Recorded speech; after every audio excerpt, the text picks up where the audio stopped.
এই ছেলেটা যখন একটা বয়ম খুলে তখন সে তার ভিতরে ছোট্ট একটা মানুষকে দেখতে পায়। সেই লোকটার সমস্ত শরীর চকলেটে মাখা ছিল।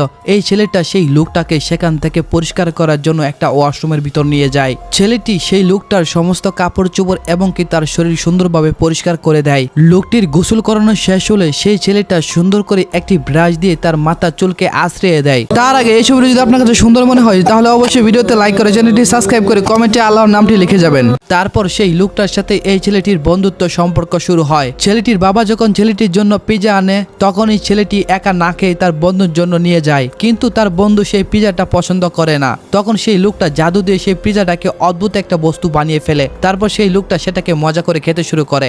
একদিন এই ছেলেটি কাঠের পুতুলের একটি বিড়াল এনে এই লোকটাকে বলে জাদু দিয়ে সেটাকে জীবন্ত করে দিতে। যখনই সেই লোকটি সেই কাঠের পুতুল বিড়ালটিকে জীবন্ত করার জন্য চেষ্টা করে তখনই সে পাশে থাকা একটি মাকড়সাকে মেরে ফেলে, যার জন্য সেই ছোট্ট ছেলেটির অনেক খারাপ লাগে।